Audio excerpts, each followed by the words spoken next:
मैं मुख्य आचार्य आर के सोनवानी आप सभी को जय मसीह की। आज की ऑनलाइन रविवारी आराधना परमेश्वर पिता, परमेश्वर पुत्र और पवित्र आत्मा के नाम से प्रारंभ करते हैं। आमीन और आमीन।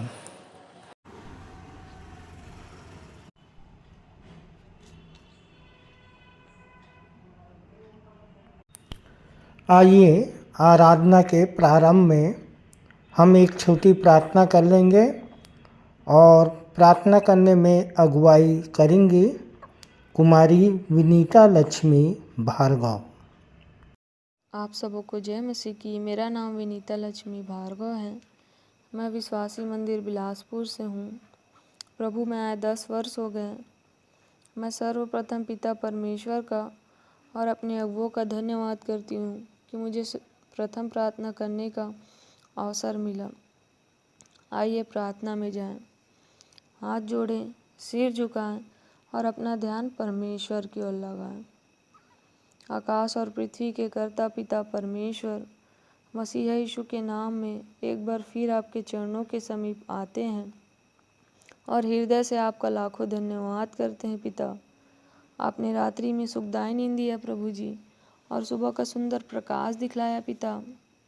और आज का दिन पिता परमेश्वर हमारे जीवन में जोड़ा पिता परमेश्वर, और आपके पवित्र दिन में प्रभु जी हम प्रवेश करने पाए पिता। इसके लिए आपका हृदय से लाखों धन्यवाद करते हैं प्रभु जी। विनती प्रार्थना करते हैं पिता, गीतों को गाते हैं प्रभु जी, वचनों को पढ़ते हैं पिता परमेश्वर, संदेशों का दिया जाना परमेश्वर पिता, प्रभु भोज का लिया जाना प्रभु जी, और भेंटों का दिया जाना पिता परमेश्वर आपको सुखदायक सुगंध के रूप में प्रभु जी ग्रहण योग्य हो सके पिता। विनती प्रार्थना करते हैं पिता परमेश्वर, जितने भी भाई बहन परमेश्वर पिता इस ऑनलाइन के माध्यम से प्रभु जी दुआ प्रार्थना करते हैं प्रभु जी, हर एक के मनों के प्रार्थनाओं को सुनना यह हुआ पिता परमेश्वर, और प्रभु जी हाँ और आमीन में जवाब देना पिता परमेश्वर।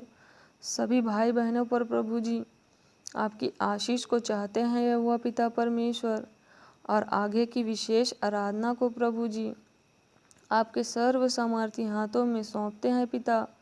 सारा आदर महिमा गौरव आपको देते हुए छोटी दुआ एकमात्र जीवित उद्धार करता प्रभु यीशु मसीह के नाम से मांगते हैं। आमीन। आप सबों को जय मसीह की। आइए प्रभु की महिमा में हम एक गीत गा लेंगे।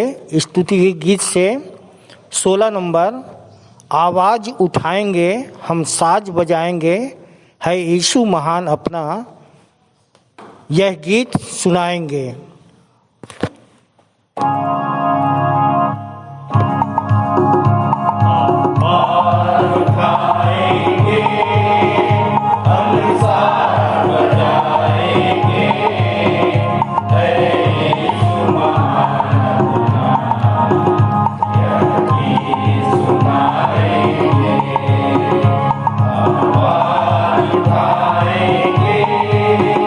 संसार की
आइए स्तुति आराधना के अंत में प्रभु की महिमा के लिए हम गीत गा लेंगे।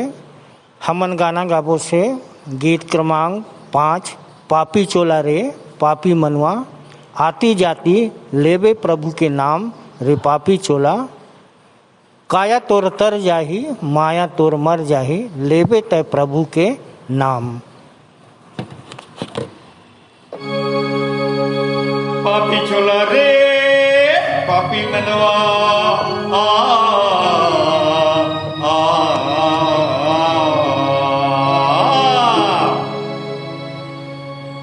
आती जाती लेबे प्रभु नाम रे पापी चोला, आती जाती लेबे प्रभु नाम, आती जाती लेबे प्रभु नाम रे पापी चोला, आती जाती लेबे प्रभु नाम। काया तोर तर जाही माया तोर मर जाही, काया तोर तर जाही माया तोर मर जाही, लेबे तय प्रभु के नाम नाम नाम। ये आती जाती लेबे प्रभु नाम रे पापी चोला, आती जाती लेबे प्रभु नाम, आती जाती लेबे प्रभु नाम रे पापी चोला, आती जाती लेबे प्रभु नाम।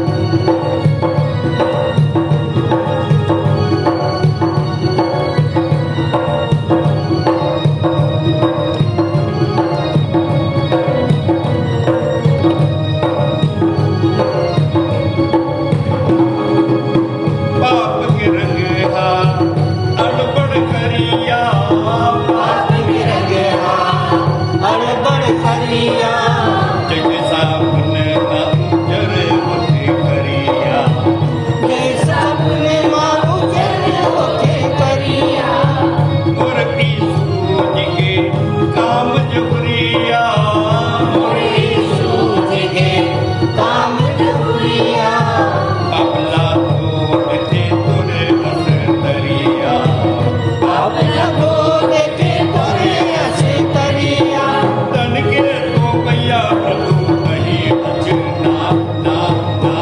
ये आती जाती लेबे प्रभु नाम रे पापी चोला, आती जाती लेबे प्रभु नाम, आती जाती लेबे प्रभु नाम रे पापी चोला, आती जाती लेबे प्रभु नाम। काया तोर तर जाही माया तोर मर जाही, काया तोर तर जाही माया तोर मर जाही, लेबे तय प्रभु के नाम नाम नाम। ये आती जाती लेबे प्रभु नाम रे पापी चोला, आती जाती लेबे प्रभु नाम रे पापी चोला, आती जाती लेबे प्रभु नाम।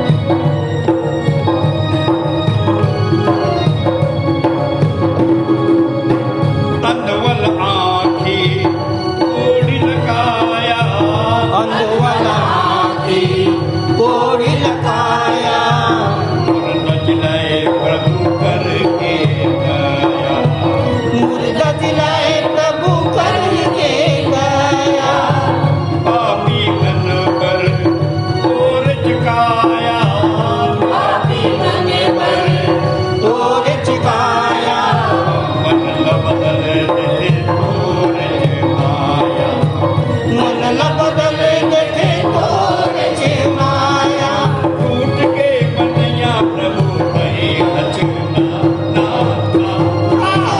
आती जाती लेबे प्रभु नाम रे पापी चोला, आती जाती लेबे प्रभु नाम, आती जाती लेबे प्रभु नाम रे पापी चोला, आती जाती लेबे प्रभु नाम। काया तोर तर जाही माया तोर मर जाही, काया तोर तर जाही माया तोर मर जाही, लेबे तय प्रभु के नाम नाम नाम। ये आती जाती लेबे प्रभु नाम।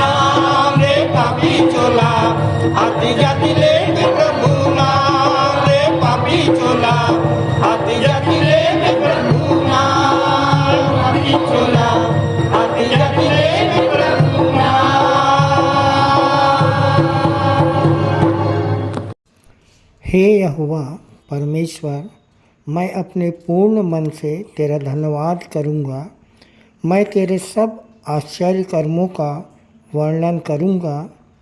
मैं तेरे कारण आनंदित और प्रफुल्लित होऊंगा।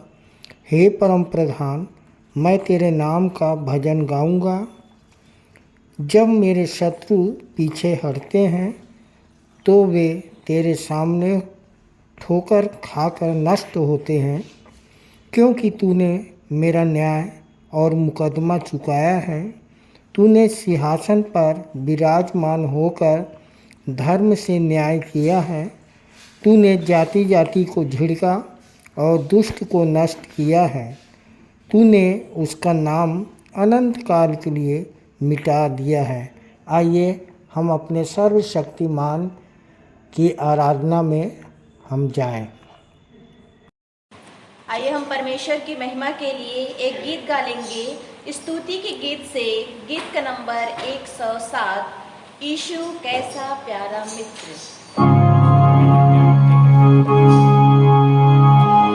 यीशु कैसा मित्र प्यारा, पाप और दुख उठाने को उसकी शरण हम ले सके। हम पर दुख का भार हो, कितने अव्यर्थ आगे व्यर्थी शक्ति है खोपे। यह सब केवल इसलिए ख्रीष्ट को नहीं बतलाते। आदि हम पर क्या परीक्षा, चिंता व्याकुलता के साहस अपना हम न छोड़े। प्रार्थना में उससे कहे, सच्चा मित्र ऐसा कौन है, जो संभाले दुखों में सारी निर्बलता को जानना। प्रार्थना में उससे कहे, क्या रहे है भारी बोझ से, सारा बंधन रहा। प्यारा किसी है सहारा। प्रार्थना में उससे कहे, क्या मित्रों ने तुझको छोड़ा। प्रार्थना में उससे कहे,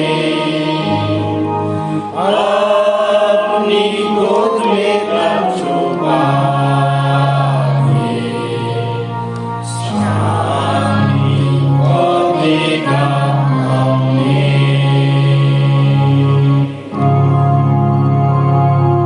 उत्तरवादी की रीति से हम पढ़ने के लिए निकाल लेंगे मत्ती रचित सुसमाचार 24 अध्याय 15 से 35 तक, और पढ़ने में अगुवाई करेंगी कुमारी समीक्षा भोसले और उत्तर देंगी कुमारी प्रतीक्षा भोसले। आप सभी को जय मसीह की। मेरा नाम समीक्षा भोसले है। हम परमेश्वर पिता को एवं संचालक मंडल को धन्यवाद देते हैं, जिन्होंने हमें यह अवसर प्रदान किया कि हम उत्तरवादी पाठ पढ़ने में अगुवाई कर सकें। पहला पद मैं पढ़ूंगी, दूसरा पद आप सब मेरी छोटी बहन प्रतीक्षा के साथ पढ़ेंगे। आप सभी को जय मसीह की। मेरा नाम प्रतीक्षा भोसले है। आइए उत्तरवादी पाठ पढ़ने के लिए हम सभी निकाल लेंगे मत्ती रचित सुसमाचार 24वां अध्याय 15वें पद से लेकर 35वें पद तक। यह नीली पुस्तक अर्थात छोटी बाइबल नया नियम के पेज नंबर 39 में पाया जाता है और बड़ी बाइबल में पेज नंबर 40 में पाया जाता है। इसलिए जब तुम उस उजाड़ने वाली घृणित वस्तु को, जिसकी चर्चा दानियल भविष्यवक्ता के द्वारा हुई थी, पवित्र स्थान में खड़ी हुई देखो, जो पढ़े वह समझे। तब जो यहूदिया में हो वे पहाड़ों पर भाग जाएं। जो छत पर हो वह अपने घर में से सामान लेने को ना उतरे। और जो खेत में हो वह अपना कपड़ा लेने को पीछे न लौटे। उन दिनों में जो गर्भवती और दूध पिलाती होंगी, उनके लिए हाय हाय। प्रार्थना किया करो कि तुम्हें जाड़े में या सब्त के दिन भागना न पड़े, क्योंकि उस समय ऐसा भारी क्लेश होगा जैसा जगत के आरंभ से न अब तक हुआ और न कभी होगा। यदि वे दिन घटाए न जाते तो कोई प्राणी न बचता, परंतु चुने हुओं के कारण वे दिन घटाए जाएंगे। उस समय यदि कोई तुमसे कहे, देखो मसीह यहाँ है या वहाँ है, तो विश्वास न करना। क्योंकि झूठे मसीह और झूठे भविष्यवक्ता उठ खड़े होंगे और बड़े चिन्ह और अद्भुत काम दिखाएंगे कि यदि हो सके तो चुने हुओं को भी भरमा दें। देखो, मैंने पहले से तुमसे यह सब कुछ कह दिया है। इसलिए यदि वे तुमसे कहें, देखो वह जंगल में है, तो बाहर न निकल जाना, या देखो वह कोठरियों में है, तो विश्वास न करना। क्योंकि जैसे बिजली पूर्व से निकलकर पश्चिम तक चमकती है, वैसे ही मनुष्य के पुत्र का भी आना होगा। जहाँ लोथ को वहीं गिर्द इकट्ठे होंगे।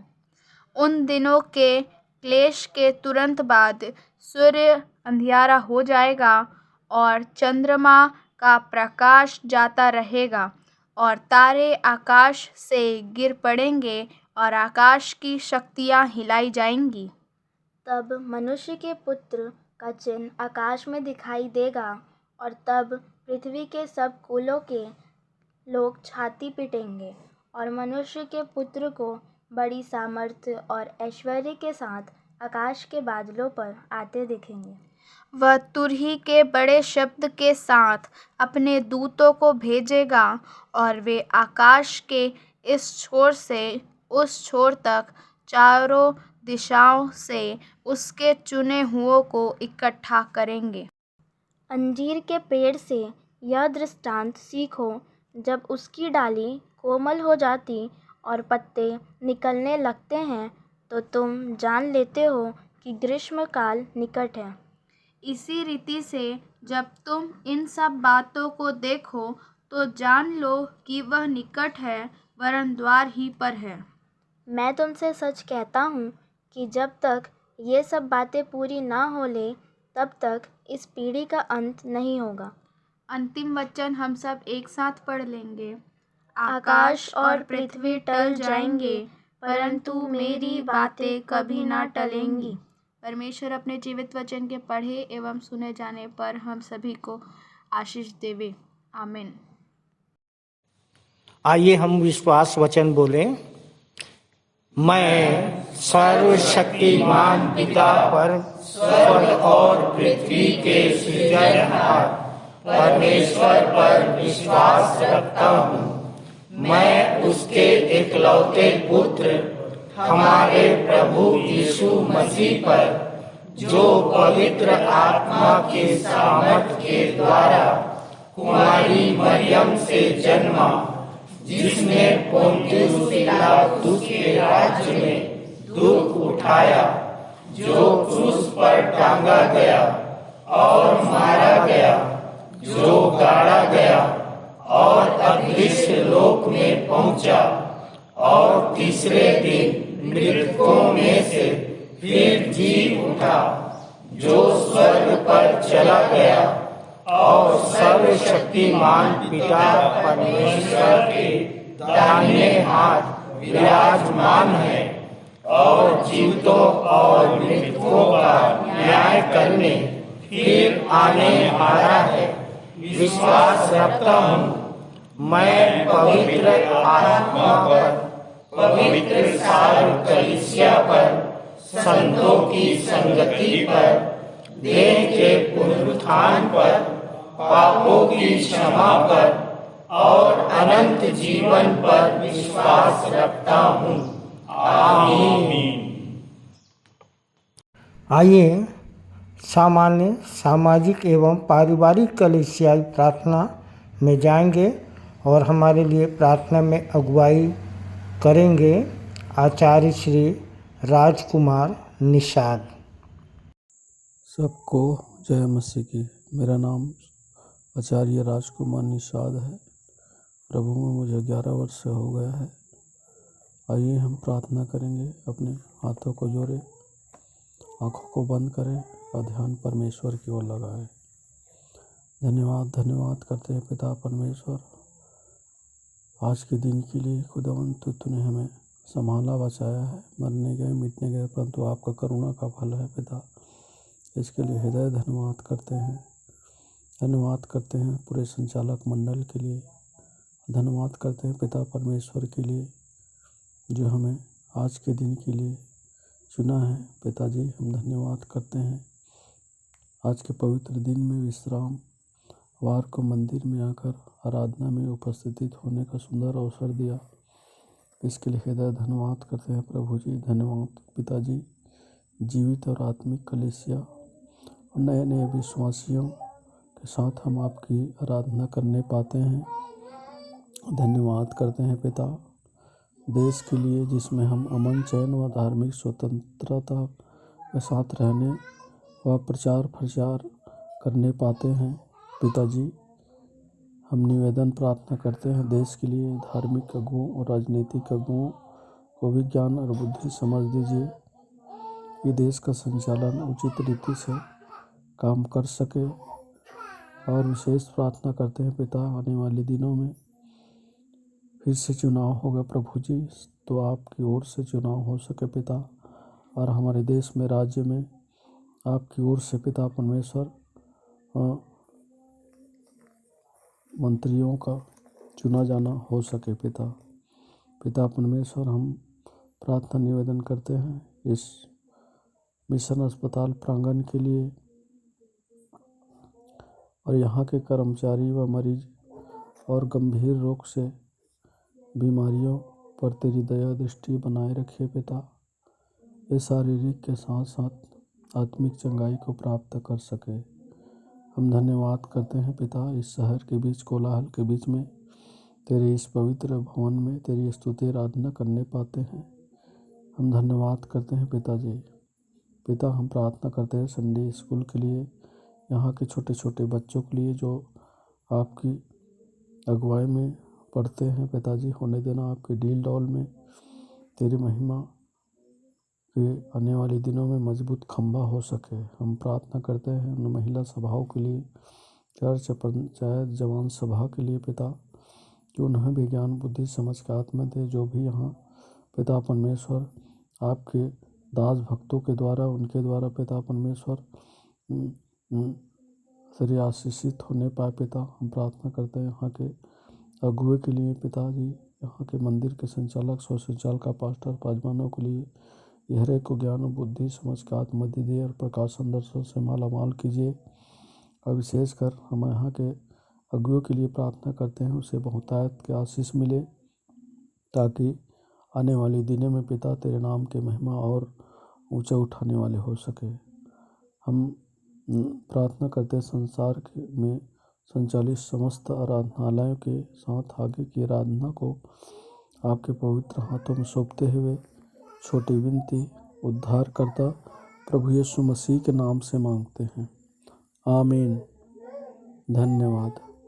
ये समय है संदेश का और हमारे लिए संदेश लेके आ रहे हैं मंदिर के सह संचालक श्री आशीष जलाल जी, जिनका विषय है चारों ओर चल रहे हैं युद्ध, चारों ओर चल रहे हैं युद्ध। जीता हुआ वह है जिसका मन है शुद्ध। पहला शामुएल 17 अध्याय 41 से 54 पर आधारित है। खुदावन प्रभु यीशु मसीह के मधुर नाम में आप सबको जय मसीह की। मैं आशीष जलाल विश्वासी मंदिर बिलासपुर से आप सब लोगों का स्वागत करता हूं। प्रिय अजीज़ों, आपके और मेरे लिए जो विषय दिया गया है वो इस प्रकार से है। चारों तरफ चल रहे हैं युद्ध, जीता हुआ वही है जिसका मन है शुद्ध, जो पाया जाता है पहला शमूएल 17वां अध्याय उसकी आयत 41 से लेकर 54वीं आयत तक। यहाँ पर एक युद्ध का वर्णन है। यहाँ पर हम दाऊद को गोलियत के ऊपर विजय हासिल करते हुए पाते हैं कि कैसे दाऊद ने भीमकाय गोलियत को अपने गोफन के द्वारा केवल एक पत्थर से मार गिराया। आइए इस बात को समझने का प्रयास करते हैं। यह बात उस समय की है जब इजरायली पलिश्तियों के साथ युद्ध में थे। गोलियत जो गत का रहने वाला था, विशालकाय और पलिश्ती सेना का योद्धा था, जो इजरायलियों को चुनौती दे रहा था कि कोई भी योद्धा उसका सामना करने के लिए आए। दोनों देशों का भाग्य इस आमने सामने की लड़ाई के नतीजे पर निर्भर था। डरे हुए इजरायली योद्धाओं के बीच दाऊद नाम का एक युवा चरवाहा आगे आता है, जिसको किसी भी प्रकार के युद्ध का प्रशिक्षण नहीं दिया गया था। वो अपने गोफन से केवल एक पत्थर द्वारा गोलियत को मार देता है और इस युद्ध को जीत जाता है। दाऊद और गोलियत की कहानी हमको साहस, विश्वास और असंभव सी लगने वाली परिस्थितियों पर कैसे विजय हासिल करें की शिक्षा देती है। दाऊद गोलियत को हरा सका, इसका कारण था परमेश्वर दाऊद के साथ में रहता था। पहला शमूएल 13वां अध्याय उसकी 14वीं आयत के अंदर परमेश्वर का वचन इस प्रकार से बयान करता है, अब तेरा राज्य बना ना रहेगा। यहोवा ने अपने लिए एक ऐसे पुरुष को ढूंढ लिया है जो उसके मन के अनुसार है। अब सवाल उठता है, आखिर दाऊद में ऐसा क्या था कि वो परमेश्वर के मन का था? इसका जवाब हमको प्रेरितों के काम 13वें अध्याय की 22वीं आयत में मिलता है, जहां पे परमेश्वर का वचन बयान करता है, फिर उसे अलग करके दाऊद को उनका राजा बनाया, जिसके विषय में परमेश्वर ने गवाही दी, मुझे एक मनुष्य ईशे का पुत्र दाऊद मेरे मन के अनुसार मिल गया है, वही मेरे मन की इच्छा पूरी करेगा। यानी परमेश्वर की इच्छा को पूरा करने वाला शुद्ध मन। और परमेश्वर की इच्छा हम तब ही पूरी कर सकते हैं जब परमेश्वर पर विश्वास रखें। जब दाऊद राजा शाऊल के सामने गोलियत से लड़ने को तैयार हुआ तो उसने बड़े आत्मविश्वास से कहा था, यहोवा जिसने मुझे शेर और भालू के पंजों से बचाया, वह मुझे पलिश्ती के हाथों से भी बचाएगा। यानी दाऊद ने भीमकाय गोलियत को नहीं देखा, वरन उसने एक चुनौती को देखा और वह जानता था कि परमेश्वर उसको दूर कर सकता है। दूसरा कारण, परमेश्वर की शक्ति को सिद्ध करना। दाऊद ने इस युद्ध में परमेश्वर की शक्ति को साबित किया, जो उसके शुद्ध मन को दर्शाती है।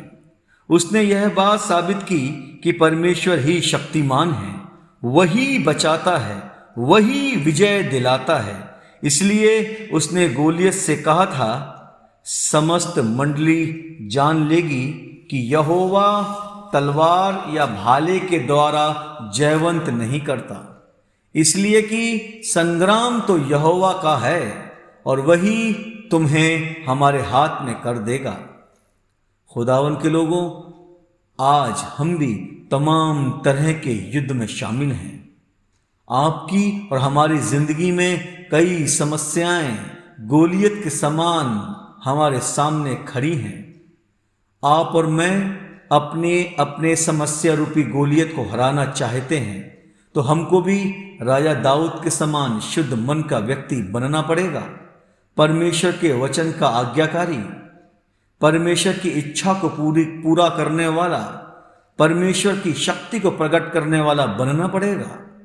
खुदावन के लोगों, परमेश्वर का आत्मा सारी पृथ्वी पर इधर उधर मंडराता हुआ एक विशेष व्यक्ति को खोजता है जिसका दिल परमेश्वर के प्रति शुद्ध है। जब कभी पवित्र आत्मा को अपनी सेवा के लिए ऐसा योद्धा मिलता है तो परमेश्वर उससे प्रसन्न होता है और अपनी सामर्थ उस व्यक्ति में से दिखाने लगता है, गवाही देने लगता है। फिर उस व्यक्ति के चारों तरफ चाहे कितने चल रहे हो युद्ध, जीता हुआ वह है जिसका मन है शुद्ध। परमेश्वर आप सबको इस छोटे से वचन के द्वारा बहुतायत की आशीष दे। जय मसीह की। सुंदर संदेश के लिए हमारे सह संचालक श्री आशीष जलाल जी और उनके पूरे परिवार को प्रभु बहुतायत की आशीष दे। प्रभु भोज संचालन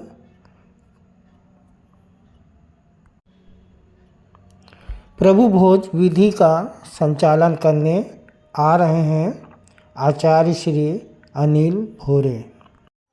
आप सभी को जय मसीह की। मेरा नाम आचार्य अनिल भोरे है। प्रभु में आए मुझको 13 वर्ष हो गए। आने का कारण है बहुत ज़्यादा मैं नशा करता था, कर्जे में फंसा हुआ था। 5 मेरे बड़े बड़े ऑपरेशन हुए, 8-8 10-10 घंटे के बचने का कोई भी चांस नहीं था। परमेश्वर का अनुग्रह, आप सबकी दुआ से आज मैं जीवित भला चंगा स्वस्थ खड़ा हूँ। और मेरे प्रियो, प्रभु भोज की ब्यारी का संचालन परमेश्वर के अनुग्रह और हमारे अगो की ओर से मुझको मिला। मैं उसके लिए धन्यवाद करता हूँ। हमारे अगो का, परमेश्वर का भी मैं धन्यवाद करता हूँ। अपने अपने मनों को हम तैयार कर लेंगे मेरे प्रियो, जबकि प्रभु भोज की ब्यारी में हम हाथ डाल रहे हैं। जो बातें परमेश्वर ने मुझ पर जाहिर की है मैं आप लोगों पर उसको प्रकट कर रहा हूँ।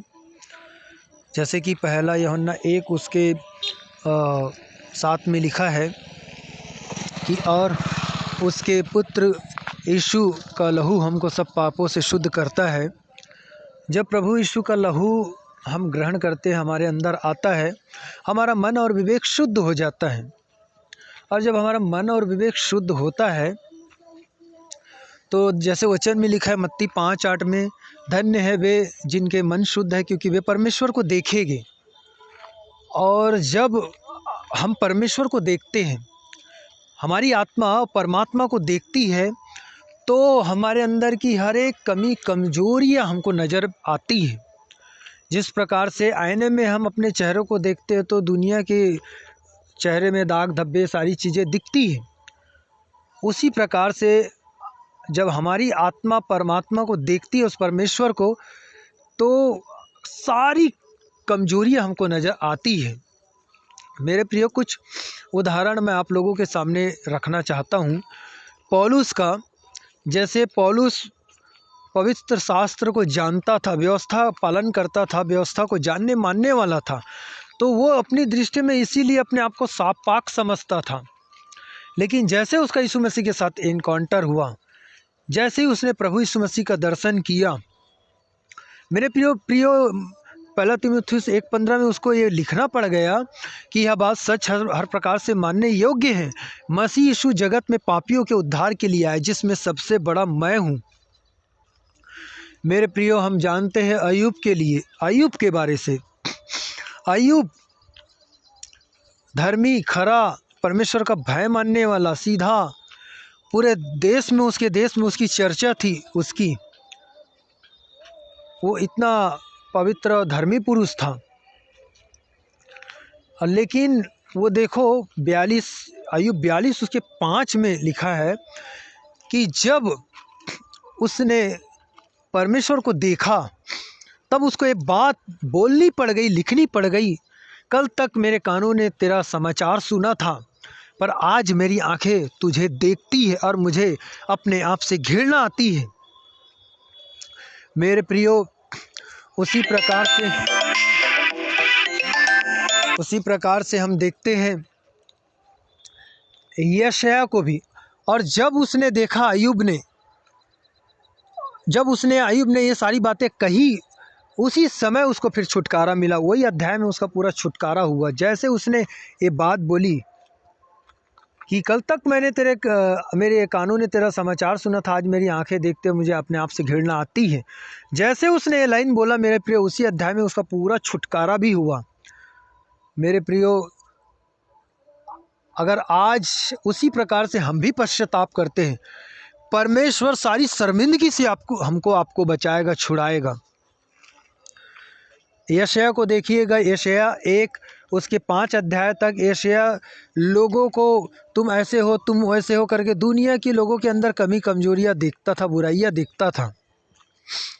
लेकिन जैसे ही 6वें अध्याय में उसने परमेश्वर का दर्शन किया, परमेश्वर की महिमा को, परमेश्वर के ग्लोरी को और परमेश्वर के तेज को देखा, उसको ये बात बोलनी पड़ गई, हाय हाय मैं अशुद्ध होठों वाला मनुष्य।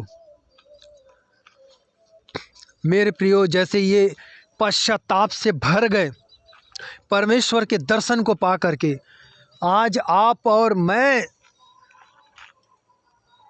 जब प्रभु भोज की ब्यारी में हाथ डालते हैं, हमारी भी आँख खुल जाए, यही दुआ करो, और हम भी पश्चाताप से भर जाए और सारी शर्मिंदगी से हमको छुटकारा मिल जाए।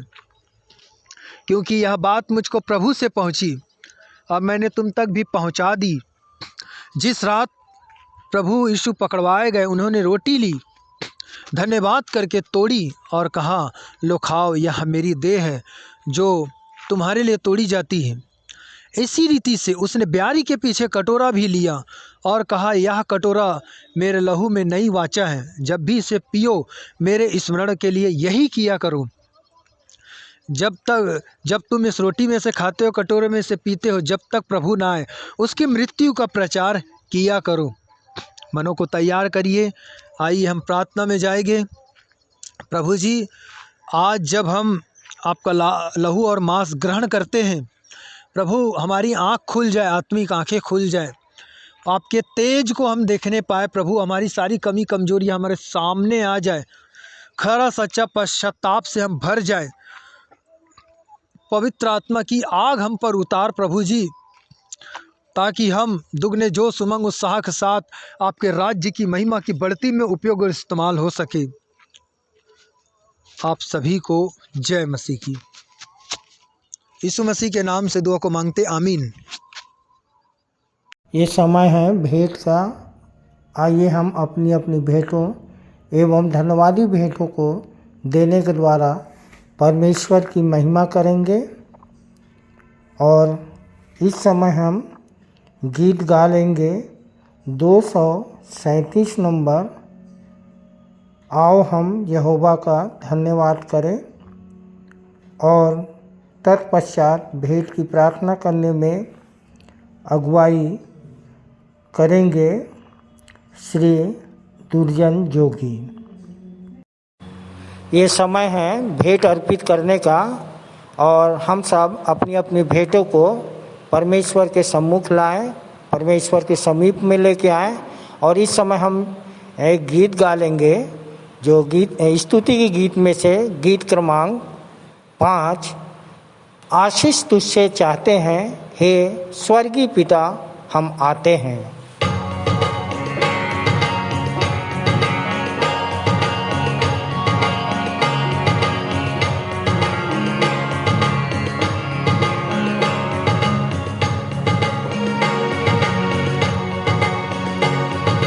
आशीष तुझसे चाहते हैं हे स्वर्गीय पिता हम आते हैं। आशीष तुझसे चाहते हैं हे स्वर्गीय पिता हम आते हैं। कोई खूबी है नलिया का, बख्शो हमको अपनी ताकत।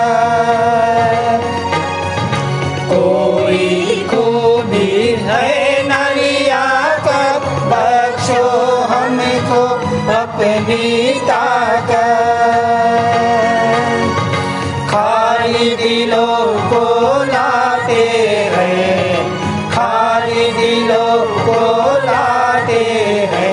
हे स्वर्ग पिता हम आते हैं, आशीष तुझसे चाहते हैं।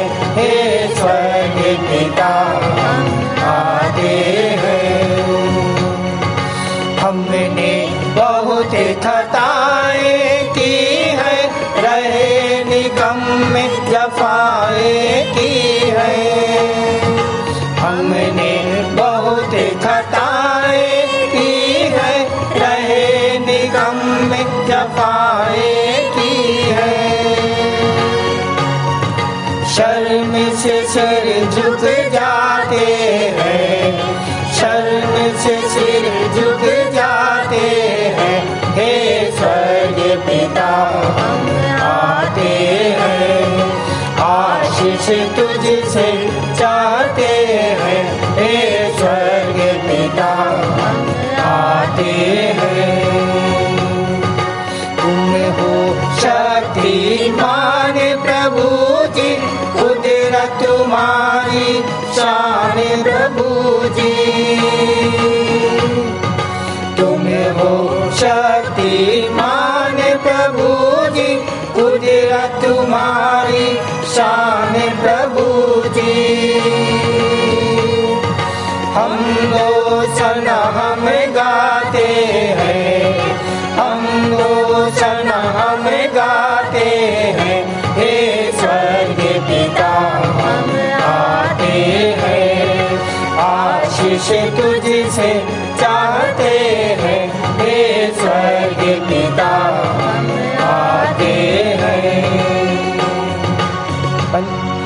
बंदे को तू कभी न भूले, दुखी सहे दुनिया में तूने।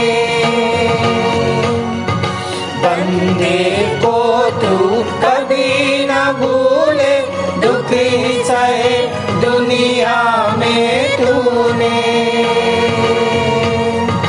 उसी प्यार को चाहते हैं, उसी प्यार को चाहते हैं।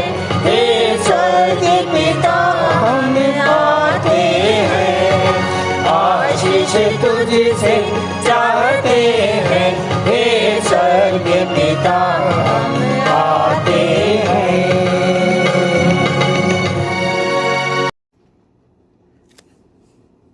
आप सभी को जय मसीह की। मेरा नाम दुर्जन जोगी है। मंदिर आते 7 वर्ष हो गया। मंदिर आने का कारण यही है कि मेरे जीवन में भी बहुत समस्या था। इसी मंदिर में आया, यहीं प्रार्थना दुआ से हम स्वयं प्रार्थना किए, तब से हमारा हर समस्या दूर हो गया और हम पूरे परिवार प्रभु में हैं। जैसे हम बचे हैं, दूसरों को बचाने का प्रयास करते हैं। आइए प्रार्थना में जाएं, हाथ जोड़े, आँख बंद करें, सिर झुकाएं, अपना पूरा ध्यान पिता परमेश्वर के लगाएं। धन्यवाद धन्यवाद धन्यवाद।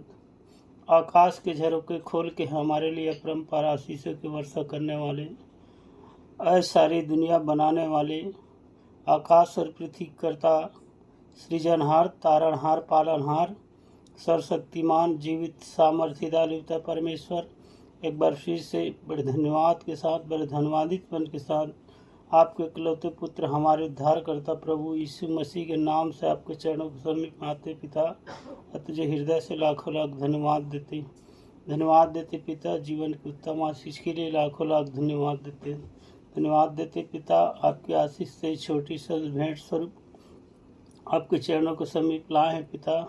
होने दे पिता, जिन छोटे बड़े हाथों ने दिए हैं, जिन्होंने नहीं दिए, हर एक पर आपकी बहुतायत का आशीष चाहते पिता।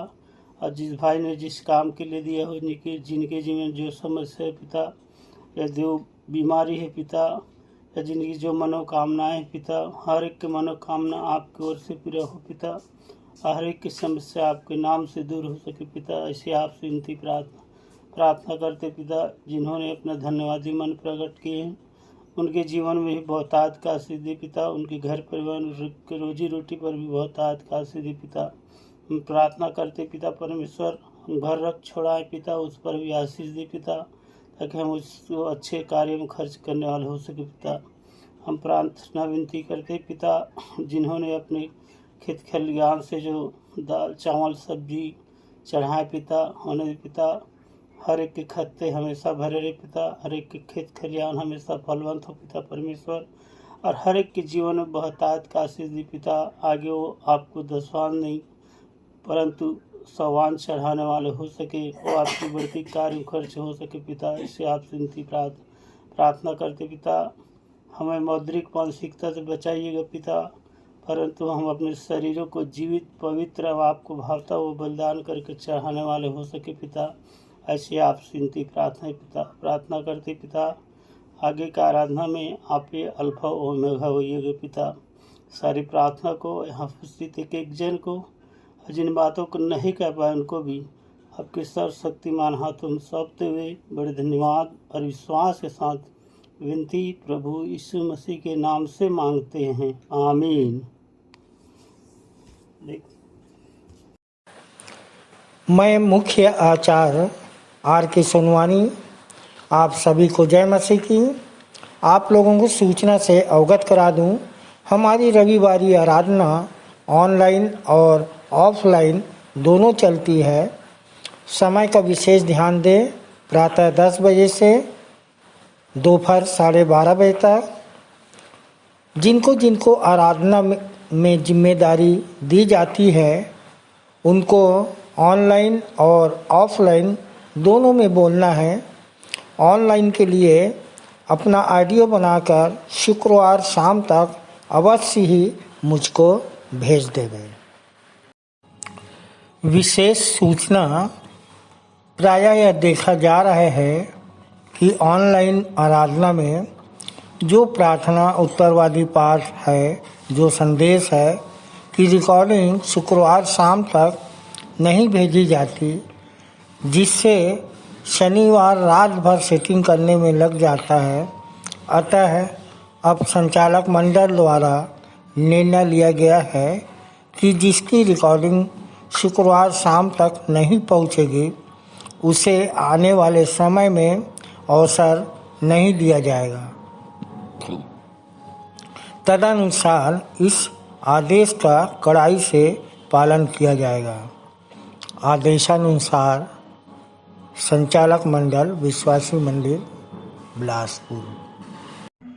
12/11/2023 की रविवारी आराधना के लिए आप लोगों को सूचित कर दूं, जिसका संचालन सहायक सह आचार्य कुमारी विमला सूर्यवंशी के द्वारा, प्रारंभिक प्रार्थना कुमारी दीपांजलि केवट के द्वारा, उत्तरवादी पाठ लूका रचित सुसमाचार 13 अध्याय 22 से 35 पद तक पढ़ लेंगे और पढ़ने में अगुवाई करेंगे श्रीमती माया बिंझवार और उत्तर देंगे श्री राम गोपाल बिंझवार। सामान्य सामाजिक एवं पारिवारिक कलीसियाई प्रार्थना सहायक सह आचार्य श्री रवि भोरे के द्वारा। संदेश होगा श्री अभिषेक ब्राउन के द्वारा, जो भोपाल से हैं, जिनका विषय है परमेश्वर का दान प्रेम प्रदान। परमेश्वर का दान प्रेम प्रदान। 1 यूहन्ना 3:1 आप अपने संदेश के लिए ले सकते हैं। प्रभु भोज विधि का संचालन सहायक सह आचार्य श्री रघुवीर केवट के द्वारा, जो मल्हार से हैं। भेंट की प्रार्थना श्री अनिल सूर्यवंशी, जो चोरभट्टी से हैं। और मुख्य संदेश हम अपने संचालक जी से उत्तरवादी पाठ पर सुन लेंगे। अंतिम प्रार्थना सहायक सह आचार्य श्रीमती प्रभा लाटरे के द्वारा और सह संचालिका श्रीमती अर्चना दास जी की आशीष से आज की सभा का समापन करेंगे। धन्यवाद। आइए और अंत में सुन लेते हैं अपने मंदिर के संचालक जी द्वारा पिछले सप्ताह के संदेशों की समीक्षा मंदिर की वर्तमान स्थिति एवं भविष्य की योजनाएं तथा उत्तरवादी पाठ पर संक्षिप्त टिप्पणी। आइए प्रार्थना करें। सर्वशक्तिमान दयालु पिता परमेश्वर, एक बार फिर तेरे चरणों के समीप पाते हैं। धन्यवाद देते हैं पिता परमेश्वर कि तेरी दया और तेरे अनुग्रह से जीवन के इस पड़ाव तक सुरक्षित पाए जाते हैं। प्रार्थना करता हूँ पिता, जबकि इतवार के संदेश के लिए रिकॉर्डिंग कर रहा हूँ, मैं चाहता हूँ तेरी दया अनुग्रह से मेरी ज्ञान बुद्धि समझ शक्ति को खोल कि तेरी आत्मा में होकर संदेश रिकॉर्डिंग कर सकूं और सुनने वाले आशीषित हों और कई गुना फल लेने वाला संदेश हो सके। छोटी विनती उद्धारकर्ता प्रभु यीशु ख्रीस्त के नाम से मांगते हैं, आमीन। प्रियो, अक्सर ऐसी छोटी प्रार्थना करके मैं रिकॉर्डिंग करता हूँ और इस समय मैं चाहा कि क्यों ना प्रार्थना की भी रिकॉर्डिंग की जाए। यूँ तो हर समय प्रार्थना करके ही संदेश दिया जाना चाहिए, परंतु समय बचाने के लिए कभी कभी मैं प्रार्थना नहीं करता हूँ, पर प्रार्थना रिकॉर्डिंग से पहले अवश्य प्रार्थना करता हूँ।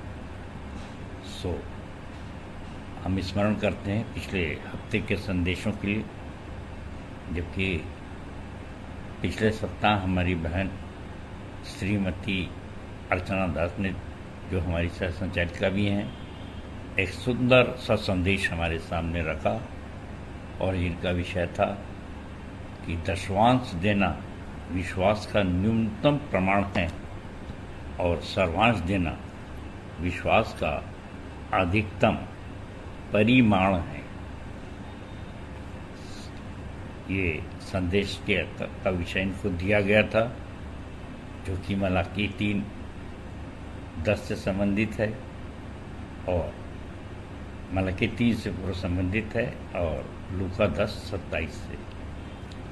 बहन ने सुंदर कहानी बता करके बताया, लोमड़ी और हंस की कहानी थी कि स्वर्ग राज्य में लोभ लालच चालाकियाँ नहीं चलती हैं। स्वर्ग राज्य में लोभ लालच चालाकियाँ आती नहीं हैं और रुपये पैसे भौतिकता की मानसिकता प्रभु यीशु मसीह को भाती नहीं है। सुंदर कविता से प्रारंभ और बहन ने बताया लूका 16:15 से कि परमेश्वर मन को जांचता है और हृदय को जानता है। सो मनन करें परमेश्वर ने हमें क्या दिया है। यूहन्ना 3:16 और 1 कुरिन्थियों 11:25-26 के अनुसार उसने अपने पुत्र का मांस और लहू हमें खिलाया है और हमें अपना मंदिर बना रहा है। सो ऐसे परमेश्वर को मात्र दशवांश देकर खुश नहीं किया जा सकता और इसलिए हम रोमी 12:1-2 के अनुसार अपने शरीरों को जीवित पवित्र और परमेश्वर को भावता हुआ बलिदान करके चढ़ाएं और यही हमारी आत्मिक सेवा है।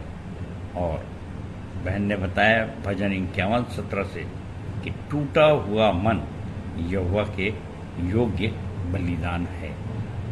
सो कितना सुंदर प्रश्न है कि यदि परमेश्वर को भौतिक भेंट ही पसंद होती तो क्या वो कंगाल विधवा के 2 दमड़ी को सराहते, इस भेंट को सराहते, गरीब मछुआरों को चेला बनाते, लाजर को अब्राहम की गोद में पहुंचाते या क्रूस पर जो डाकू लटका था उसको स्वर्ग राज्य ले जाते। जैसा कि 1 कुरिन्थियों 13:3 में लिखाया है कि यदि मैं अपनी सारी संपत्ति कंगालों को खिला दूं और प्रेम न रखूं तो मुझे कुछ भी लाभ नहीं। सो हमको प्रेम करना है और इसके लिए किसी खोजी भ्रमित आवश्यक व्यक्ति को सच्चे परमेश्वर के ज्ञान और आचरण से, अर्थात यीशु मसीह के ज्ञान एवं आचरण से अवगत कराना है। और यदि हम ऐसा करेंगे तो निश्चित रूप से वो सही प्रेम होगा।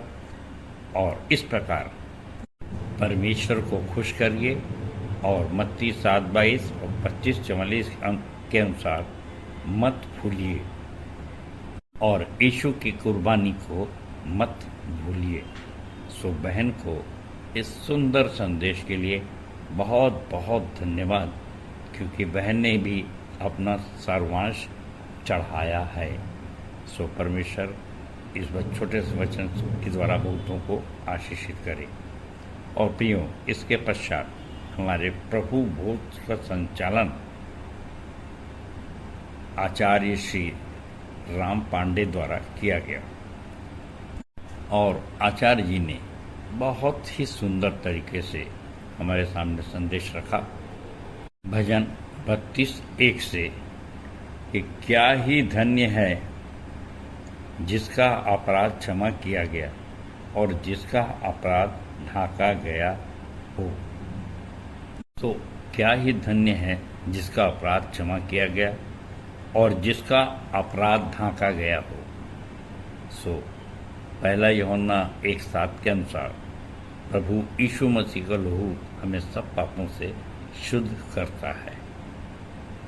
और प्रियो, हमारे आचार्य जी ने बताया कि हम अपने दैनिक कार्यों में, दिनचर्या कार्यों में बहुत से पाप जाने अनजाने में करते रहते हैं और ये मनुष्य का स्वभाव है। और इसलिए जिस प्रकार हम अपने शरीर को बार बार नहलाते हैं, उसी प्रकार से हमको अपने पापों के लिए भी शुद्ध होने की आवश्यकता है।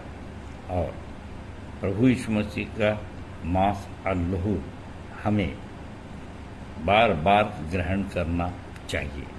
और इस प्रकार से हम ज्योति में रह सकते हैं, ज्योति में चल सकते हैं, जैसे कि 1 यूहन्ना 1:7 लिखा है।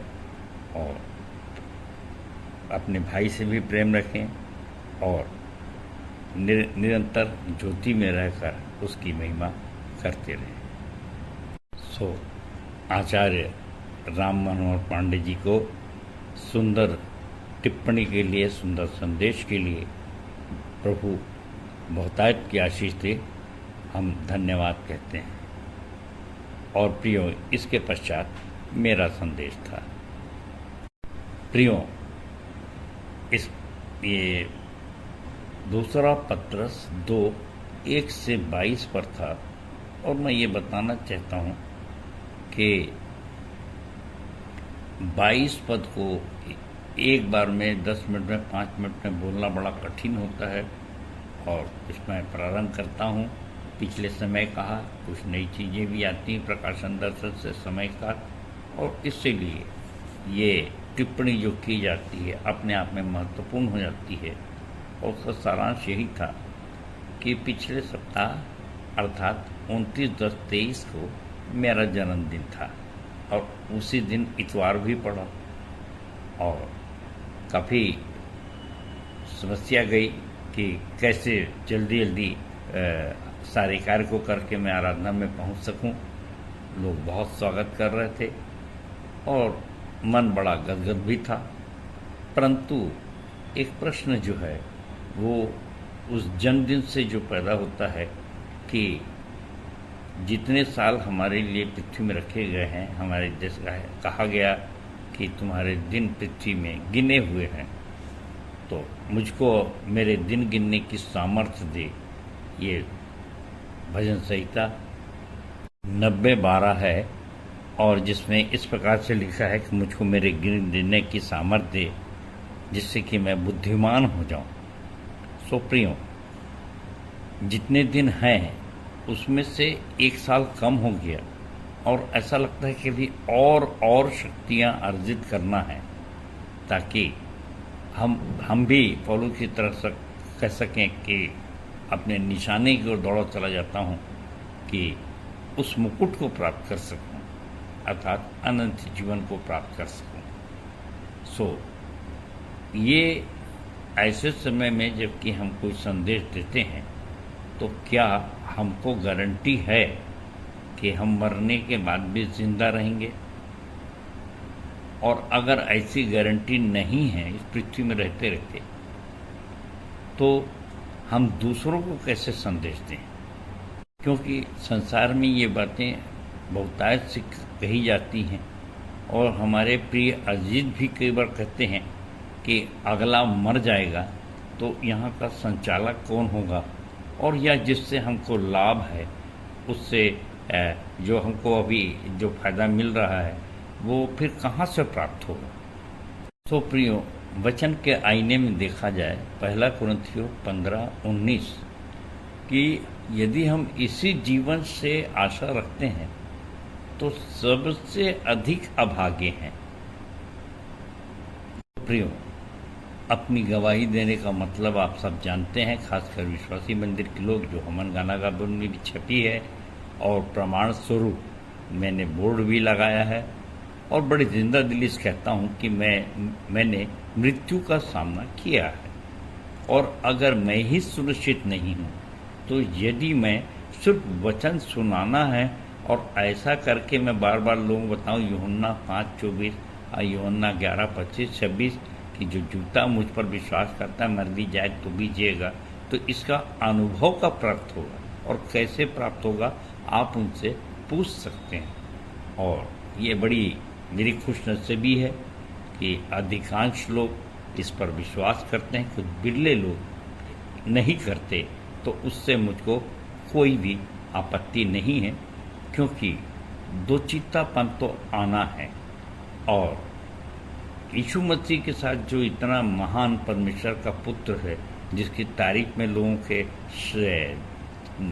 थकते नहीं हैं, उस पर भी लोग विश्वास नहीं करते आज तक। एक यहूदी कौम है जो उन्हीं की कौम है, वो भी विश्वास नहीं करती कि वो परमेश्वर ने 3:16 के अनुसार, यूहन्ना 3:16 के अनुसार जगत से प्रेम किया, अपना इकलौता पुत्र दिया, और इस प्रकार की बातें कि वो क्रूस पर चढ़ाया गया और तीसरे दिन जिंदा हो गया।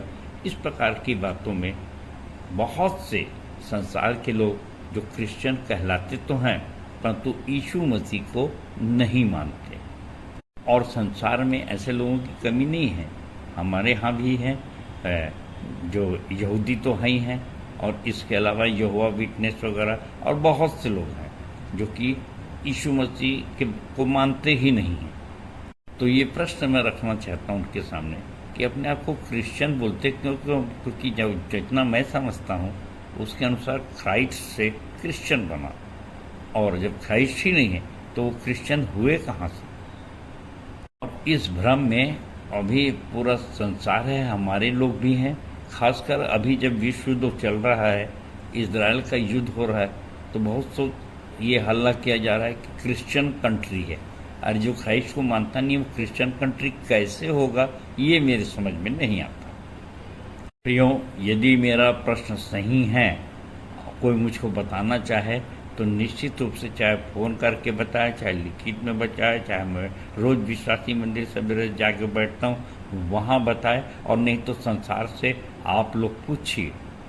कि इस पद में जो सबसे बड़ी हेडिंग थी वो यही था कि पतरस जो समझा रहा है वो ये है कि झूठे भविष्यवक्ताओं से और झूठे शिक्षकों के से सावधान रहो। आपको 1 कुरिन्थियों 11:14 भी बताया गया है कि स्वर्गदूतों जैसे उज्जवल रूप धारण करने वाले शैतानों से बचो, और यदि धर्म के सेवक घूस का स्वरूप धारण करें तो इसमें कोई आश्चर्य की बात नहीं। और यीशु मसीह ने भी मत्ती 24:24, मत्ती 7:15, ये सारे में यही सब बातें बताई हैं। और पतरस ने चौथे पद में कहा कि उसने दंड दिया, स्वर्गदूतों को भी नहीं छोड़ा, जल प्रलय, सदोम अमोरा, ये सब उसके उदाहरण है कि परमेश्वर का प्रकोप आया। 9वें पद में उसने स्पष्ट कहा कि वो भक्तों को बचाएगा और अधर्मियों को दंड देगा। इसलिए धर्म के मार्ग को जानकर 21वें पद में पवित्र आज्ञा को जानिए, मत्ती 28:18, और है कि 22वें पद में कि कुत्ता जो अपनी उल्टी खा लेता है, स्वर्णी जो फिर कीचड़ में चली जाती है, वैसे प्राणी न बने। इसके पश्चात आज का उत्तरवादी पाठ मत्ती 24:15 से 35। आइए देखते हैं। मत्ती 24:15 से 35। प्रियो, इसके पहले कि आज के संदेश में आगे बढ़े, मैं बताना चाहूँगा कि आज तारीख है 5/11/23 और पिछले रिकॉर्डिंग में अभी जो 15 मिनट पहले मैंने किया उसमें पत्रस, दूसरा पत्रस के 1 से 22, दूसरा पत्रस 2 1 से 22 पर मनन किए और वहाँ पर भी उसने पत्र से समझाया कि झूठे भविष्यवक्ता और शिक्षकों से सावधान रहो। और आज जब हम इस वचन पे चल रहे हैं, आगे बढ़ रहे हैं मनन के लिए, तो मैं आपको बताना चाहता हूँ कि अभी समय है जबकि विश्व युद्ध की आहट सुनाई पड़ रही है या कहें प्रारंभ हो चुका है, और ऐसे समय में अंत के दिनों की भविष्यवाणियाँ इस पद में पाई जाती हैं। और इसलिए आज का संदेश बहुत सामयिक है। और मैंने तारीख इसलिए बताया कि बहुत से लोग मेरे संदेशों को सुरक्षित रखते हैं, क्योंकि वो कुछ अलग प्रकार से होता है। संसार में जो संदेश दिए जा रहे हैं उससे अलग होता है, और उम्र के बढ़ते अनुभव के आधार पर, जैसे मैंने कहा कि अंश अंश करके हम तेजस्वी स्वरूप में बदलते हैं, तो हो सकता है आपने 70 साल के जेरल से संदेश सुना हो, लेकिन अब 71 साल के जेरल से सुन रहे हैं। तो जैसे हम एक एक दिन बदलते चले जाते हैं, बढ़ते चले जाते हैं, और वैसे ही हमारा आत्मिक ज्ञान भी कुछ बढ़ता चला जाता है, प्रकाशन दर्शन बदलता चला जा रहा है और जाता है, और हम कुछ बातों को निश्चित धारणा के साथ और भी दावे के साथ कह सकते हैं। इसलिए इन बातों को आप रखिए, संभाल के रखिए, ताकि कभी जब इससे कुछ अलग हो तो निश्चित रूप से मैं उसका जवाबदार हूँ। ऐसा नहीं कि ये भविष्यवाणियाँ ऐसे ही कही जा रही, परंतु इसका पुख्ता प्रमाण है। जैसे पौलुस ने कहा कि मेरे वचन में शब्दों की उत्तमता मात्र नहीं है, सुंदर सुंदर कविता मात्र नहीं है, परंतु परमेश्वर के मसीह के सामर्थ्य का प्रमाण था। वैसे ही प्रमाणों के साथ मैं संदेशों को देना पसंद करता हूँ, सुनना भी पसंद करता हूँ, ताकि मेरे बच्चे कभी ठोकर ना खाएं। वचन में आते हैं। मत्ती 24:15 पद में लिखा है, जब तुम उस उजाड़ने वाली घृणित वस्तु को, जिसकी चर्चा दानियल भविष्यवक्ता के द्वारा हुई थी, पवित्र स्थान में खड़ी हुई देखो, जो पढ़े वह समझे। गिडियन बाइबल में लिखा है, जो पढ़े वो समझे की जगह कि पाठक समझ ले। पहला शब्द है सो, और गिडियन बाइबल में है अतः। तो अतः को आगे पढ़ने से पहले ये आवश्यक है कि हम पीछे के एक पद को पढ़ें, ताकि हमको अतः समझ में आए कि आपने क्या कह दिया। और इसलिए मैं इसका 14वां पद आपके सामने पढ़ना चाहता हूँ, मत्ती 24:14। और राज्य का यह सुसमाचार सारे जगत में प्रचार किया जाएगा कि सब जातियों पर गवाही हो, तब अंत आ जाएगा।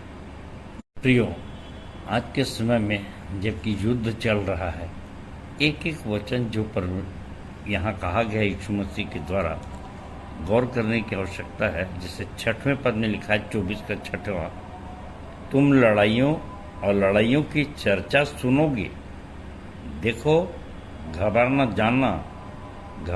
जाना, क्योंकि इनका होना अवश्य है, परंतु उस समय अंत ना होगा।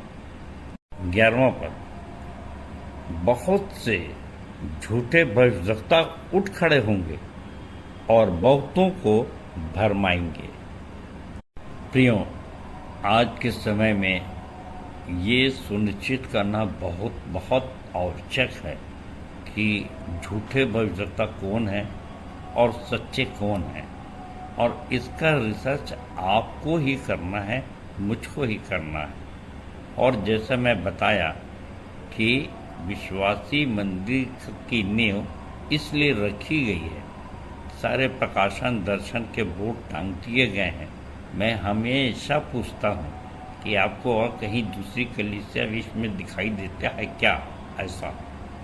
और इसलिए कि मैं जानता हूँ कि आप जो अधिकांश लोग अन्य जातियों में से आए हैं और पूरे विश्वास के साथ ग्रहण किए हैं, अगर मेरा ही जीवन उनको झूठ लगता, जैसे अभी भी मैंने पिछले रिकॉर्डिंग में किया है, पिछले 15 मिनट में, कि हमारा प्रभु भोज कौन दिया?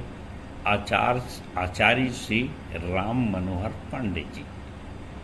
अगर व्यक्तिगत रूप से उनको देखें तो उनके पीछे एक लंबी चोटी भी है, और मैंने कहा कि इसको मत काटना। क्यों? क्योंकि इससे मैं चाहता हूँ कि जहाँ भी वो संदेश देते हैं तो लोग हमारी पहचान जाने कि हम कुछ स्पेशल ही दिखाना चाहते हैं, हम कुछ विशेष किस्म के लोग हैं, और हमारी कलीसिया भी कुछ विशेष किस्म की है, ट्रेडिशनल नहीं है। और इसलिए हमारी भविष्यवाणियाँ या हम लोग जो बताते हैं वो आत्मा से प्रेरित होती है। हम उसी उद्देश्य से सब जाति को चेला बनाने के लिए ही वहाँ इस मंदिर को खोले हैं, और बड़ी जिंदा दिली से हमने बोर्ड में लिखा है कि हमारा उद्देश्य किसी को ईसाई बनाने का नहीं है, परंतु मसीहा बनाने का है। और मैं बार बार कहता हूँ कि यदि मैं खुद ही मसीहा नहीं बना हूँ तो दूसरों को कैसे बनाऊँगा?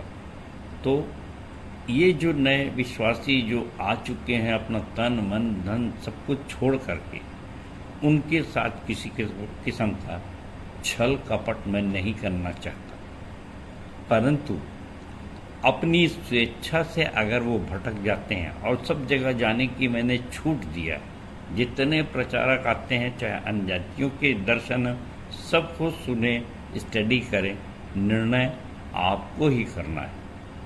कुछ लोग भटक जाते हैं और बहुत से उपदेशक, बहुत से प्रचारक आते हैं, वो चिन्ह चमत्कार और सब कुछ दिखाते हैं और उन्हीं के पीछे चले जाते हैं, और उसके लिए भी यहाँ पर यीशु मसीह ने अलर्ट किया है।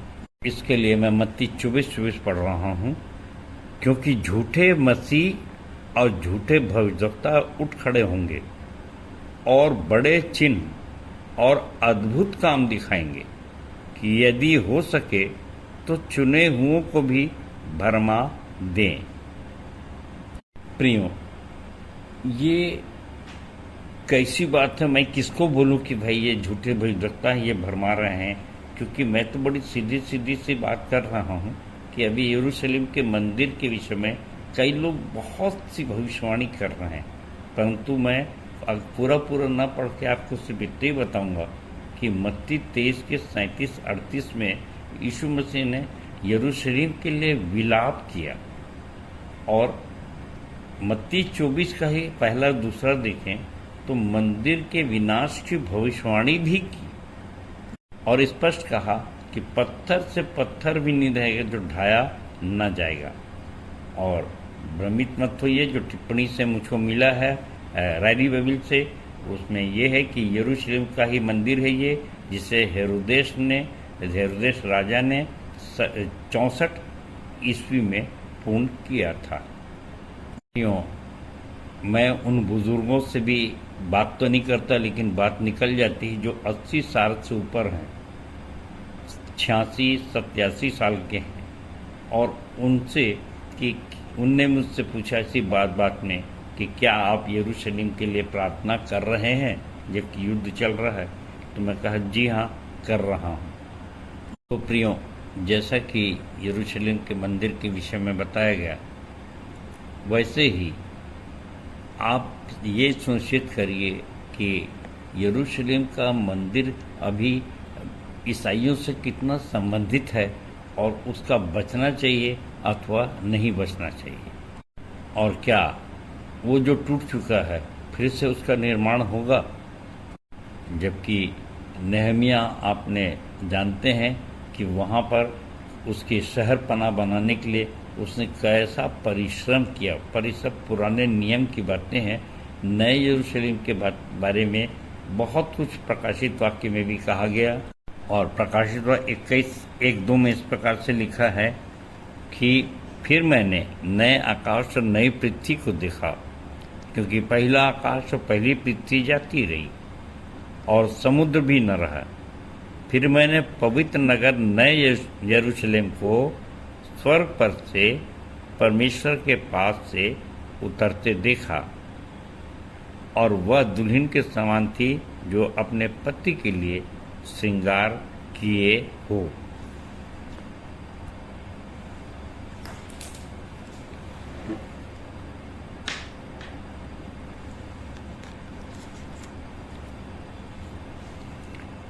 सो प्रियो, स्पष्ट है कि नया यरूशलेम तो आकाश से ही यरूशलेम का मंदिर उतरेगा।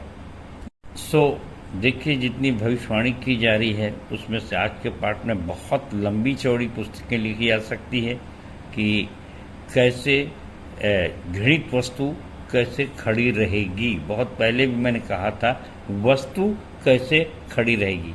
अगर वस्तु है तो पड़ी रहेगी, खड़ी नहीं रहेगी। परंतु ये कौन है? ये वही है कि यह पाप का पुरुष है जिसे एंटी क्राइस्ट कहा जा रहा है। वो चाहेगा कि संसार के लोग उसकी आराधना करें, और जितने उसकी का विरोध करेंगे वे सब नष्ट किए जाएंगे।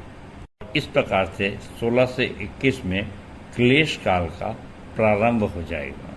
यद्यपि इस एंटी क्राइस्ट के बारे में, यीशु मसीह के द्वितीय आगमन के बारे में, झूठे लोगों के बारे में, झूठे भविष्यवक्ताओं के बारे में बहुत ढेर सारी बातें बताई गई हैं, और मैं चाहता हूं कि भाई आप सुनिश्चित करिए कि सच क्या हो सकता है। थोड़ा मेहनत आपको करनी पड़ेगी, तब आपको स्मरण आएगा कि यूहन्ना 3:11-12 हम जो जानते सो कहते हैं, जो देखते हैं हम उसके साक्षी देते हैं। बस यही विटनेस है आपको बचा सकेगा। ऐसी गवाही देखें, सुने और स्वयं भी ऐसी गवाही दें, क्योंकि इसी मत्ती 24:24 में कह रहा है कि यदि हो सके तो चुने हुओं को भी भरमा देंगे। सो मेरे प्रियो, 28वें पद में लिखा है, जहाँ लोथ है वहाँ गिद्ध इकट्ठा होंगे। और इसीलिए कहता हूँ इफिसियों 5:14, हे सोने वाले जाग और मुर्दों में से जी उठ, तब मसीहा की ज्योति तुझ में चमकेगी। और इसके लिए एक बड़ी आशा है कि अगर आप भ्रमित नहीं होते हैं, और यहीं से अगर भ्रमित होंगे, अपने ही संचालक को अगर समझ रहे हैं कि भाई आप ये झूठा भविष्यवक्ता है, तो फिर मंदिर से संबंध रखने से आपसे कोई मतलब नहीं है, क्योंकि आप स्वयं भ्रम में हैं और दूसरों को भी भ्रमित करेंगे। इसलिए हमारे लिए एक बहुत अच्छी आशा है जो पहला थिस्सलुनीकियों 4:13 से 18 में पौलुस ने दिया है कि इसके पहले कि क्लेश काल आए, चुने हुए लोग उठा लिए जाएंगे। सो प्रियो, पहला थिस्सलुनीकियों 4 का 17 और 18 पद आपके लिए पढ़ना चाहता हूँ। तब हम जो जीवित और बचे रहेंगे उनके साथ बादलों पर उठा लिए जाएंगे कि हवा में प्रभु से मिलें, और इस रीति से हम सदा प्रभु के साथ रहेंगे। सो इन बातों से एक दूसरे को शांति दिया करो। सो प्रियो, यीशु मसीह के द्वितीय आगमन के संबंध में जब कोई नहीं जानता तो क्यों हम परेशान होते हैं। मत्ती 24 का 36 पद कहता है कि उस दिन और उस घड़ी के विषय में कोई नहीं जानता, न स्वर्ग के दूत और न पुत्र, परंतु केवल पिता। सो प्रियो, अंत में ये कहना चाहूँगा 29वां पद कि आकाश की शक्तियाँ का हिलाए जाएंगी, भूंडोल होगा, लोग घबराते हैं, युद्ध होंगे और सारी बातें होंगी, परंतु ये अंत का समय और यीशु मसीह का आगमन सब कुछ इस पाठ में है। जब परमेश्वर और सिर्फ परमेश्वर जानता है तो मैं और आप इसकी चिंता ना करें।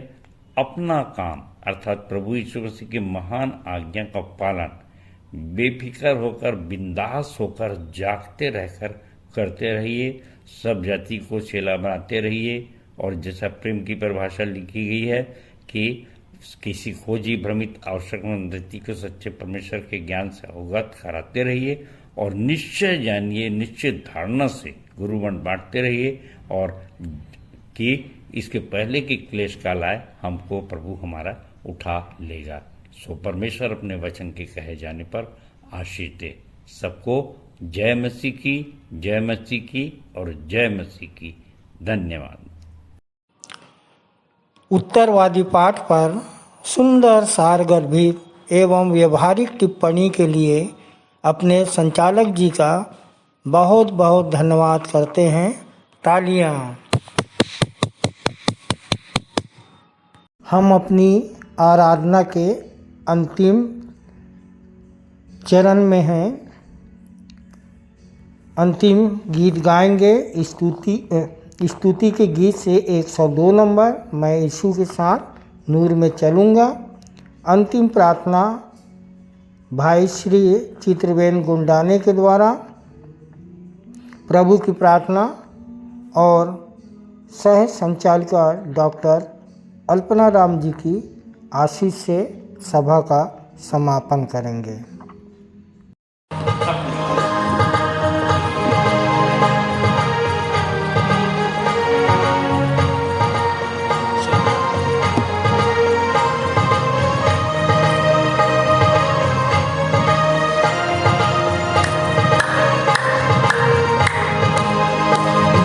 यीशु के साथ नूर में चलूंगा, दिन रात उसके पीछे मैं चलूंगा, पीछे चलूंगा बता पाऊंगा, यीशु मेरा मुंगी मसरूर। चलते चलते नूर में यीशु के साथ, हालेलुया, चलते चलते थामते यीशु के हाथ, नूर में मैं चलूंगा बता पाऊंगा, यीशु मेरा मुंगी मसरूर। मैं यीशु के साथ नूर में चलूंगा, कर अंधेरी राह मैं न डरूंगा, पैर उठाऊंगा दिल से गाऊंगा, यीशु मेरा मुंगी मसरूर। चलते चलते नूर में यीशु के साथ, हालेलुया, चलते चलते थामते यीशु के हाथ, नूर में मैं चलूंगा बता पाऊंगा, यीशु मेरा मुंगी मसरूर। मैं यीशु के साथ नूर में चलूंगा, जब कभी भी आवाज उसकी सुनूंगा, उससे कहूंगा फर्ज सब दूंगा, तू ही मेरा मुंगी मसरूर। चलते चलते नूर में यीशु के साथ, हालेलुया, चलते चलते थामते यीशु के हाथ, नूर में मैं चलूंगा बता पाऊंगा, यीशु मेरा मुंगी मसरूर। मैं यीशु के साथ नूर में चलूंगा, ताके ताके रोज मदद पाऊंगा, रंजिया खुशी हो या नजदीक मौत हो, यीशु मेरा मुंगी मसरूर।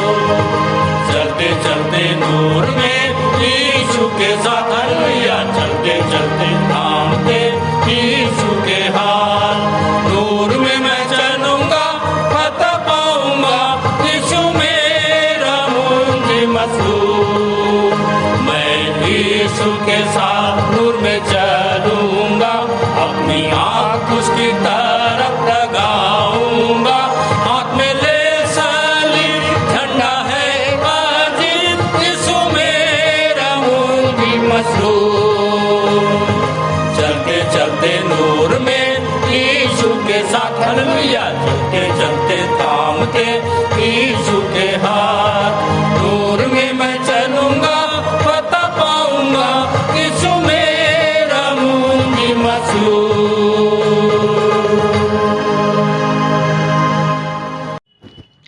आप सबको जय मसीह की। मैं चित्रवेन गुंडा ने विश्वासी मंदिर बिलासपुर से परमेश्वर पिता का धन्यवाद करता हूं कि आज के विश्राम दिन की आराधना में अंतिम प्रार्थना में अगुवाई करने का मुझे अवसर मिला।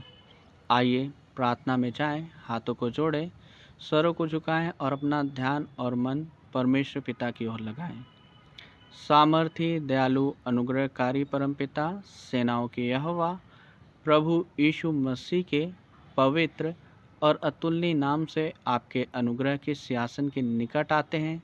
हम हृदय से धन्यवाद देते हैं पिता, आपने हमें बीते सप्ताह संभाल कर रखा, स्वस्थ वाला चंगा रखा, जीवितों के पृथ्वी पर रखा, अनुग्रह दी, आशीष दी पिता, और ये बेहद सुंदर अवसर प्रदान किया कि आज के विश्राम दिन की ऑनलाइन आराधना में हम सब विश्वासी भाई बहन मिलकर आपकी स्तुति, बड़ाई, प्रशंसा, गुणानुवाद करने के लिए शामिल होने पाते हैं। इसके लिए हृदय से धन्यवाद देते हैं पिता। हम धन्यवाद देते हैं पिता परमेश्वर आपकी पवित्र उपस्थिति के लिए। हम प्रार्थना करते हैं आज की आराधना में आप अल्फा ओमेगा होना पिता, गीतों का गाया जाना, संदेश का दिया जाना, वचनों का पढ़ा जाना और संपूर्ण आराधना आपको सुखदायक सुगंध के रूप में ग्रहण हो पिता। हम प्रार्थना करते हैं जो आपके चुने हुए दास भक्तों के द्वारा जो वचन रूपी बीज हमारे हृदय रूपी भूमि पर बोया जाता है पिता, न केवल 30 गुना 60 गुना वरन हम 100 गुना तक फल लाने वाले हो सके पिता। हम प्रार्थना करते हैं पिता परमेश्वर, राजा दाऊद की तरह हम आपके मन के व्यक्ति बन सके पिता, कि आपकी इच्छाओं को अपने जीवन से पूरी करने वाले हो सके पिता परमेश्वर, और निरंतर त्याग तपस्या साधना करके पिता परमेश्वर न केवल खुद बचे परंतु औरों को बचाने वाले हो सके पिता।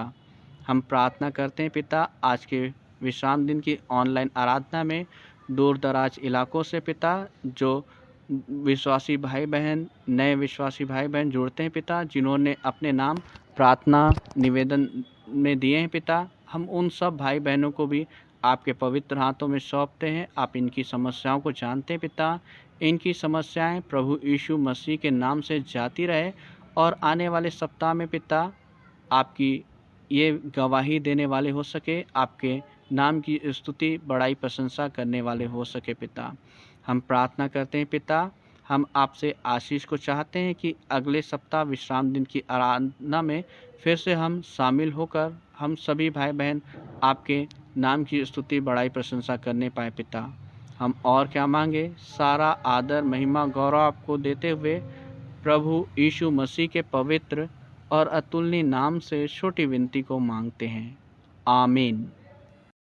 हे हमारे पिता, तू जो स्वर्ग में है, तेरा नाम पवित्र माना जाए, तेरा राज्य आए, तेरी इच्छा जैसे स्वर्ग में पूरी होती है वैसे ही इस पृथ्वी पर भी पूरी हो।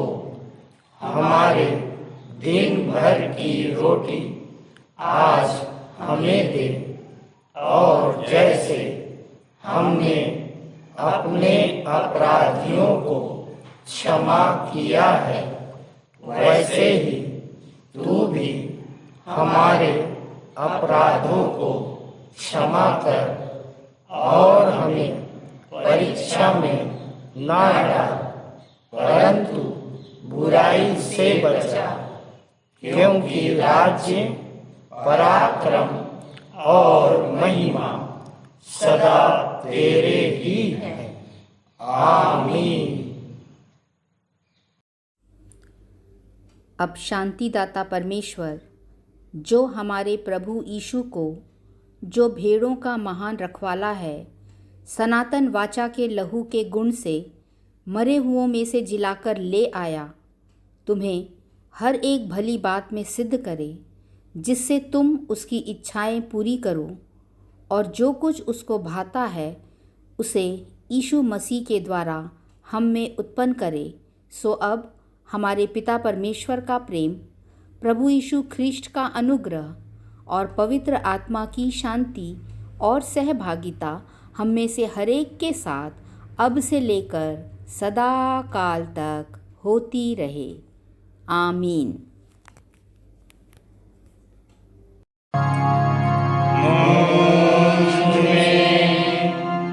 यीशु की शोभा दिखाई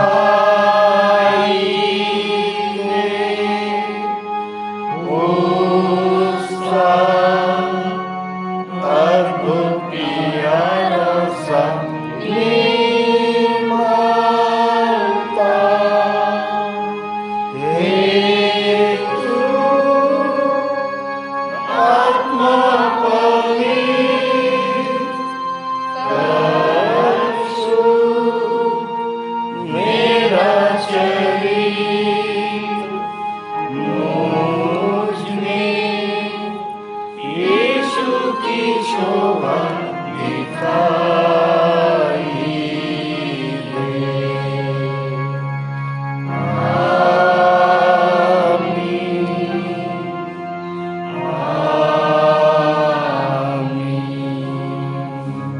आप सबको जय मसीह की। जय मसीह की।